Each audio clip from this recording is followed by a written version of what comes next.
भिक्षु गीता। श्रीमद् भागवत महापुराण के एकादश स्कंद में भिक्षु गीता प्राप्त है। इसमें भगवान श्री कृष्ण ने अपने परम सखा उद्धव जी को एक भिक्षु के प्राचीन आख्यान के माध्यम से मनोजय के उपाय समझाए हैं। यदि दुर्जन लोग मन को क्षुब्ध करने वाले आचरण भी करें तो भी मुमुक्षु मनुष्य को उद्वेलित न होकर उन्हें पूर्ण क्षमा कर देना चाहिए, क्योंकि सुख अथवा दुख का कारण कोई और नहीं अपितु मन ही है। यही मोह आसक्त मन जीव को कर्म बंधन में डालता है। इस मन का किसी भी प्रकार एकाग्र होकर भगवान में लग जाना ही परम योग है। श्री सुखदेव जी कहते हैं, परीक्षित, वास्तव में भगवान की लीला कथा ही श्रवण करने योग्य है। वे ही प्रेम और मुक्ति के दाता हैं। जब उनके परम प्रेमी भक्त उद्धव जी ने इस प्रकार प्रार्थना की, तब यदुवंश विभूषण श्री भगवान ने उनके प्रश्न की प्रशंसा करके उनसे इस प्रकार कहा। भगवान श्री कृष्ण ने कहा, देवगुरु बृहस्पति के शिष्य उद्धव जी, इस संसार में प्रायः ऐसे संत पुरुष नहीं मिलते जो दुर्जनों की कटुवाणी से बिधे हुए अपने हृदय को संभाल सकें।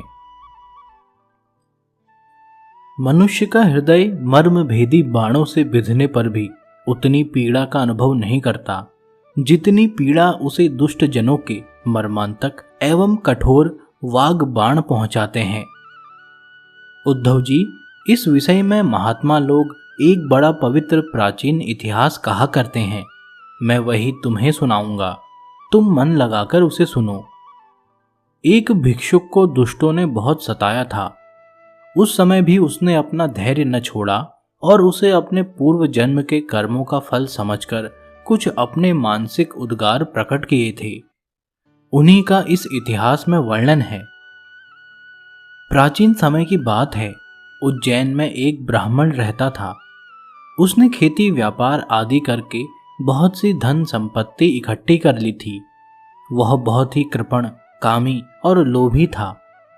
क्रोध तो उसे बात बात में आ जाया करता था। उसने अपने जाति, बंधु और अतिथियों को कभी मीठी बात से भी प्रसन्न नहीं किया। खिलाने पिलाने की तो बात ही क्या है। वह धर्म कर्म से रीते घर में रहता और स्वयं भी अपनी धन संपत्ति के द्वारा समय पर अपने शरीर को भी सुखी नहीं करता था। उसकी कृपणता और बुरे स्वभाव के कारण उसके बेटे बेटी, भाई बंधु, नौकर चाकर और पत्नी आदि सभी दुखी रहते और मन ही मन उसका अनिष्ट चिंतन किया करते थे।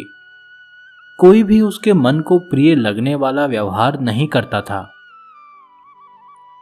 वह लोक परलोक दोनों से ही गिर गया था। बस यक्षों के समान धन की रखवाली करता रहता था। उस धन से वह न तो धर्म कमाता था और न भोग ही भोगता था। बहुत दिनों तक इस प्रकार जीवन बिताने से उस पर पंच महायज्ञ के भागी देवता बिगड़ पड़े। उदार उद्धव जी, पंच महायज्ञ के भागियों के तिरस्कार से उसके पूर्व पुण्यों का सहारा, जिसके बल से अब तक धन टिका हुआ था, जाता रहा और जिसे उसने बड़े उद्योग और परिश्रम से इकट्ठा किया था, वह धन उसकी आंखों के सामने ही नष्ट भ्रष्ट हो गया। उद्धव जी, उस नीच ब्राह्मण का कुछ धन तो उसके कुटुंबियों ने ही छीन लिया, कुछ चोर चुरा ले गए, कुछ आग लग जाने आदि दैवी कोप से नष्ट हो गया, कुछ समय के फेर से मारा गया, कुछ साधारण मनुष्यों ने ले लिया और बचा खुचा कर और दंड के रूप में शासकों ने हड़प लिया। इस प्रकार उसकी सारी संपत्ति जाती रही। न तो उसने धर्म ही कमाया और न भोग ही भोगे। इधर उसके सगे संबंधियों ने भी उसकी ओर से मुंह मोड़ लिया। अब उसे बड़ी भयानक चिंता ने घेर लिया। धन के नाश से उसके हृदय में बड़ी जलन हुई। उसका मन खेद से भर गया। आंसुओं के कारण गला रुध गया। परंतु इस तरह चिंता करते करते ही उसके मन में संसार के प्रति महान दुख बुद्धि और उत्कट वैराग्य का उदय हो गया। अब वह ब्राह्मण मन ही मन कहने लगा, हाय हाय, बड़े खेद की बात है, मैंने इतने दिनों तक अपने को व्यर्थ ही इस प्रकार सताया। जिस धन के लिए मैंने सरतोड़ परिश्रम किया वह न तो धर्म कर्म में लगा और न मेरे सुख भोग के ही काम आया। प्रायः देखा जाता है कि कृपण पुरुषों को धन से कभी सुख नहीं मिलता। इस लोक में तो वे धन कमाने और रक्षा की चिंता से जलते हैं और मरने पर धर्म न करने के कारण नरक में जाते हैं। जैसे थोड़ा सा भी कोढ़ सर्वांग सुंदर स्वरूप को बिगाड़ देता है, वैसे ही तनिक सा भी लोभ यशस्वियों के शुद्ध यश और गुणियों के प्रशंसनीय गुणों पर पानी फेर देता है। धन कमाने में, कमा लेने पर उसको बढ़ाने, रखने एवं खर्च करने में तथा उसके नाश और उपभोग में जहां देखो वहीं निरंतर परिश्रम, भय, चिंता और भ्रम का ही सामना करना पड़ता है। चोरी, हिंसा, झूठ बोलना, दंभ, काम, क्रोध, गर्व, अहंकार, भेद बुद्धि, वैर, अविश्वास, स्पर्धा, लंपटता, जुआ और शराब, ये 15 अनर्थ मनुष्यों में धन के कारण ही माने गए हैं। इसलिए कल्याणकामी पुरुष को चाहिए कि स्वार्थ एवं परमार्थ के विरोधी अर्थ नामधारी अनर्थ को दूर से ही छोड़ दे। भाई बंधु, स्त्री पुत्र, माता पिता, सगे संबंधी जो स्नेह बंधन से बंधकर बिल्कुल एक हुए रहते हैं, सब के सब कौड़ी के कारण इतने फट जाते हैं कि तुरंत एक दूसरे के शत्रु बन जाते हैं। ये लोग थोड़े से धन के लिए भी क्षुब्ध और क्रुद्ध हो जाते हैं। बात की बात में सौहार्द संबंध तोड़ देते हैं, लाग डांट रखने लगते हैं और एकाएक प्राण लेने देने पर उतारू हो जाते हैं, यहां तक कि एक दूसरे का सर्वनाश कर डालते हैं। देवताओं के भी प्रार्थनीय मनुष्य जन्म को और उसमें भी श्रेष्ठ ब्राह्मण शरीर प्राप्त करके जो उसका अनादर करते हैं और अपने सच्चे स्वार्थ परमार्थ का नाश करते हैं, वे अशुभ गति को प्राप्त होते हैं। यह मनुष्य शरीर मोक्ष और स्वर्ग का द्वार है। इसको पाकर भी ऐसा कौन बुद्धिमान मनुष्य है जो अनर्थों के धाम धन के चक्कर में फंसा रहे। जो मनुष्य देवता, ऋषि, पितर, प्राणी, जाति भाई, कुटुंबी और धन के दूसरे भागीदारों को उनका भाग देकर संतुष्ट नहीं रखता और न स्वयं ही उसका उपभोग करता है, वह यक्ष के समान धन की रखवाली करने वाला कृपण तो अवश्य ही अधोगति को प्राप्त होता है। मैं अपने कर्तव्य से च्युत हो गया हूं। मैंने प्रमाद में अपनी आयु, धन और बल पौरुष खो दिया। विवेकी लोग जिन साधनों से मोक्ष तक प्राप्त कर लेते हैं, उन्हीं को मैंने धन इकट्ठा करने की व्यर्थ चेष्टा में खो दिया। अब बुढ़ापे में मैं कौन सा साधन करूंगा। मुझे मालूम नहीं होता कि बड़े बड़े विद्वान भी धन की व्यर्थ तृष्णा से निरंतर क्यों दुखी रहते हैं। हो न हो अवश्य ही वह संसार किसी की माया से अत्यंत मोहित हो रहा है। यह मनुष्य शरीर काल के विकराल गाल में पड़ा हुआ है। इसको धन से, धन देने वाले देवताओं और लोगों से, भोग वासनाओं और उनको पूर्ण करने वालों से तथा पुनः पुनः जन्म मृत्यु के चक्कर में डालने वाले सकाम कर्मों से लाभ ही क्या है। इसमें संदेह नहीं कि सर्वदेव स्वरूप भगवान मुझ पर प्रसन्न हैं, तभी तो उन्होंने मुझे इस दशा में पहुंचाया है और मुझे इस जगत के प्रति यह दुख बुद्धि और वैराग्य दिया है। वस्तुतः वैराग्य ही इस संसार सागर से पार होने के लिए नौका के समान है। मैं अब ऐसी अवस्था में पहुंच गया हूं। यदि मेरी आयु शेष हो तो मैं आत्म लाभ में ही संतुष्ट रहकर अपने परमार्थ के संबंध में सावधान हो जाऊंगा और अब जो समय बच रहा है उसमें अपने शरीर को तपस्या के द्वारा सुखा डालूंगा। तीनों लोकों के स्वामी देवगण मेरे इस संकल्प का अनुमोदन करें। अभी निराश होने की कोई बात नहीं है, क्योंकि राजा खटवांग ने तो 2 घड़ी में ही भगवद धाम की प्राप्ति कर ली थी। भगवान श्री कृष्ण कहते हैं, उद्धव जी, उस उज्जैन निवासी ब्राह्मण ने मन ही मन इस प्रकार निश्चय करके मैं और मेरेपन की गांठ खोल दी। इसके बाद वह शांत होकर मौनी सन्यासी हो गया। अब उसके चित्त में किसी भी स्थान, वस्तु या व्यक्ति के प्रति आसक्ति न रही। उसने अपने मन, इंद्रिय और प्राणों को वश में कर लिया। वह पृथ्वी पर स्वच्छंद रूप से विचरने लगा। वह भिक्षा के लिए नगर और गांवों में जाता अवश्य था, परंतु इस प्रकार जाता था कि कोई उसे पहचान न पाता था। उद्धव जी, वह भिक्षुक अवधूत बहुत बूढ़ा हो गया था। दुष्ट उसे देखते ही टूट पड़ते और तरह तरह से उसका तिरस्कार करके उसे तंग करते।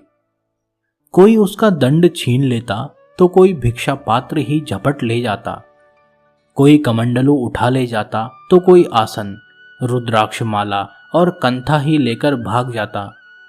कोई तो उसकी लंगोटी और वस्त्र को ही इधर उधर डाल देता। कोई कोई वे वस्तुएं देकर और कोई दिखला दिखलाकर फिर छीन लेते। जब वह अवधूत मधुकरी मांगकर लाता और बाहर नदी तट पर भोजन करने बैठता तो पापी लोग कभी उसके सिर पर मूत्र विसर्जन कर देते तो कभी थूक देते। वे लोग उस मौनी अवधूत को तरह तरह से बोलने के लिए विवश करते और जब वह इस पर भी न बोलता तो उसे बहुत पीटते। कोई उसे चोर कहकर डांटने डपटने लगता, कोई कहता इसे बांध लो और फिर उसे रस्सी से बांधने लगते। कोई उसका तिरस्कार करके इस प्रकार ताना कसते कि देखो देखो, अब इस कृपण ने धर्म का ढोंग रचा है। धन संपत्ति जाती रही, स्त्री पुत्रों ने घर से निकाल दिया, तब इसने भीख मांगने का रोजगार लिया है। ओहो, देखो तो सही, यह मोटा तगड़ा भिखारी धैर्य में बड़े भारी पर्वत के समान है। यह मौन रहकर अपना काम बनाना चाहता है। सचमुच यह बगुले से भी बढ़कर ढोंगी और दृढ़ निश्चयी है। कोई उस अवधूत की हंसी उड़ाता तो कोई उस पर अधोवायु छोड़ता। जैसे लोग तोता मैना आदि पालतू पक्षियों को बांध लेते या पिंजरे में बंद कर लेते हैं, वैसे ही उसे भी वे लोग बांध देते और घरों में बंद कर देते। किंतु वह सब कुछ चुपचाप सह लेता। उसे कभी ज्वर आदि के कारण दैहिक पीड़ा सहनी पड़ती, कभी गर्मी सर्दी आदि से दैवी कष्ट उठाना पड़ता और कभी दुर्जन लोग अपमान आदि के द्वारा उसे भौतिक पीड़ा पहुंचाते। परंतु भिक्षुक के मन में इससे कोई विकार न होता। वह समझता कि यह सब मेरे पूर्व जन्म के कर्मों का फल है और इसे मुझे अवश्य भोगना पड़ेगा। यद्यपि नीच मनुष्य तरह तरह के तिरस्कार करके उसे उसके धर्म से गिराने की चेष्टा किया करते, फिर भी वह बड़ी दृढ़ता से अपने धर्म में स्थिर रहता और सात्विक धैर्य का आश्रय लेकर कभी कभी ऐसे उद्गार प्रकट किया करता। ब्राह्मण कहता, मेरे सुख अथवा दुख का कारण न ये मनुष्य हैं, न देवता हैं, न शरीर है और न ग्रह कर्म एवं काल आदि ही हैं। श्रुतियां और महात्मा जन मन को ही इसका परम कारण बताते हैं और मन ही इस सारे संसार चक्र को चला रहा है। सचमुच यह मन बहुत बलवान है। इसी ने विषयों, उनके कारण गुणों और उनसे संबंध रखने वाली वृत्तियों की सृष्टि की है। उन वृत्तियों के अनुसार ही सात्विक, राजस और तामस अनेक प्रकार के कर्म होते हैं और कर्मों के अनुसार ही जीव की विविध गतियां होती हैं। मन ही समस्त चेष्टाएं करता है। उसके साथ रहने पर भी आत्मा निष्क्रिय ही है। वह ज्ञान शक्ति प्रधान है, मुझे जीवन का सनातन सखा है और अपने अलुप्त ज्ञान से सब कुछ देखता है। मन के द्वारा ही उसकी अभिव्यक्ति होती है। जब वह मन को स्वीकार करके उसके द्वारा विषयों का भोक्ता बन बैठता है, तब कर्मों के साथ आसक्ति होने के कारण वह उनसे बंध जाता है। दान, अपने धर्म का पालन, नियम, यम, वेद अध्ययन, सत्कर्म और ब्रह्मचर्य आदि श्रेष्ठ व्रत हैं। इन सब का अंतिम फल यही है कि मन एकाग्र हो जाए, भगवान में लग जाए। मन का समाहित हो जाना ही परम योग है। जिसका मन शांत और समाहित है, उसे दान आदि समस्त सत्कर्मों का फल प्राप्त हो चुका है। अब उनसे कुछ लेना बाकी नहीं है। और जिसका मन चंचल है अथवा आलस्य से अभिभूत हो रहा है, उसको इन दान आदि शुभ कर्मों से अब तक कोई लाभ नहीं हुआ।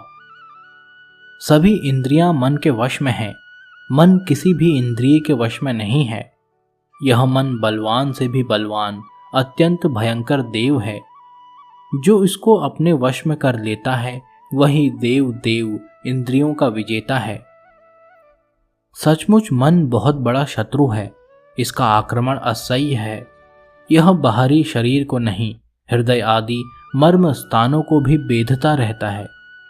इसे जीतना बहुत ही कठिन है। मनुष्य को चाहिए कि सबसे पहले इसी शत्रु पर विजय प्राप्त करे। परंतु होता है यह कि मूर्ख लोग इसे तो जीतने का प्रयत्न करते नहीं, दूसरे मनुष्यों से झूठ मूठ झगड़ा बखेड़ा करते रहते हैं और इस जगत के लोगों को ही मित्र शत्रु उदासीन बना लेते हैं।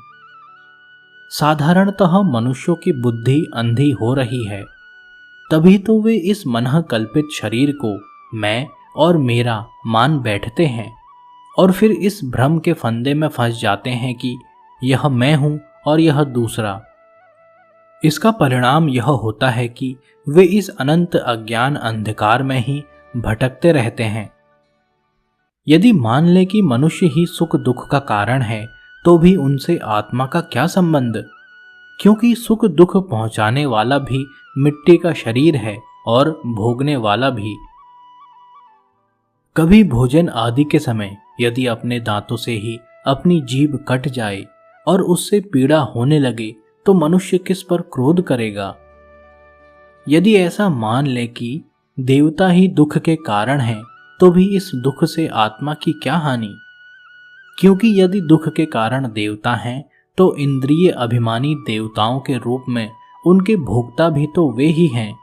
और देवता सभी शरीरों में एक हैं। जो देवता एक शरीर में हैं, वे ही दूसरे में भी हैं। ऐसी दशा में यदि अपने ही शरीर के किसी एक अंग से दूसरे अंग को चोट लग जाए, तो भला किस पर क्रोध किया जाएगा? यदि ऐसा माने कि आत्मा ही सुख दुख का कारण है, तो वह तो अपना आप ही है, कोई दूसरा नहीं, क्योंकि आत्मा से भिन्न कुछ और है ही नहीं। यदि दूसरा कुछ प्रतीत होता है, तो वह मिथ्या है, इसलिए न सुख है न दुख। फिर क्रोध कैसा? क्रोध का निमित्त ही क्या?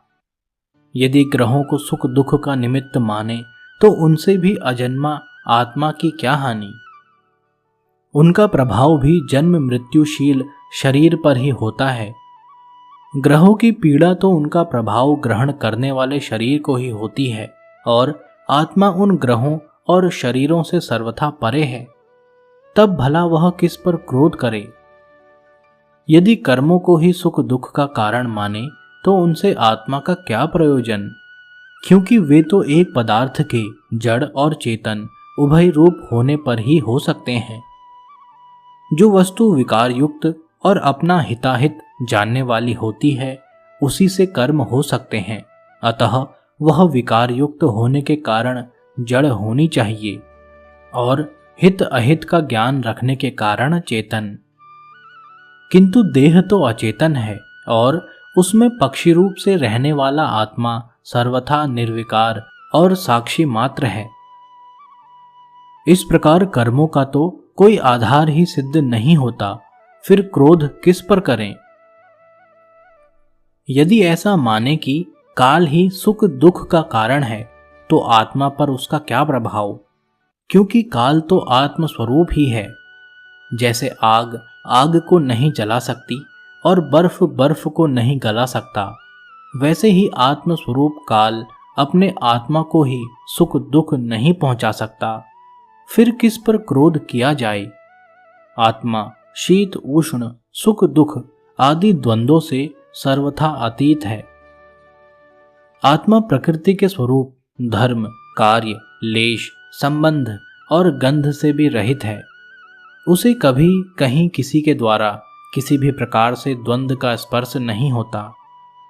वह तो जन्म मृत्यु के चक्र में भटकने वाले अहंकार को ही होता है। जो इस बात को जान लेता है वह फिर किसी भी भय के निमित्त से भयभीत नहीं होता। बड़े बड़े प्राचीन ऋषि मुनियों ने इस परमात्म निष्ठा का आश्रय ग्रहण किया है। मैं भी इसी का आश्रय ग्रहण करूंगा और मुक्ति तथा प्रेम के दाता भगवान के चरण कमलों की सेवा के द्वारा ही इस दुरंत अज्ञान सागर को अनायास ही पार कर लूंगा। भगवान श्री कृष्ण कहते हैं, उद्धव जी, उस ब्राह्मण का धन क्या नष्ट हुआ, उसका सारा क्लेश ही दूर हो गया। अब वह संसार से विरक्त हो गया था और संन्यास लेकर पृथ्वी में स्वच्छंद विचर रहा था। यद्यपि दुष्टों ने उसे बहुत सताया, फिर भी वह अपने धर्म में अटल रहा, तनिक भी विचलित न हुआ। उस समय वह मौनी अवधूत मन ही मन इस प्रकार का गीत गाया करता था। इस संसार में मनुष्य को कोई दूसरा सुख या दुख नहीं देता, यह तो उसके चित्त का भ्रम मात्र है। यह सारा संसार और इसके भीतर मित्र, उदासीन और शत्रु के भेद अज्ञान कल्पित हैं। इसलिए प्यारे उद्धव, अपनी वृत्तियों को मुझ में तन्मय कर दो और इस प्रकार अपनी सारी शक्ति लगाकर मन को वश में कर लो और फिर मुझ में ही नित्य युक्त होकर स्थित हो जाओ। बस सारे योग साधन का इतना ही सार संग्रह है। यह भिक्षुक का गीत क्या है, मूर्तिमान ब्रह्म ज्ञान निष्ठा ही है। जो पुरुष एकाग्र चित्त से इसे सुनता, सुनाता और धारण करता है, वह कभी सुख दुख आदि द्वंद्वों के वश में नहीं होता। उनके बीच में भी वह सिंह के समान दहाड़ता रहता है।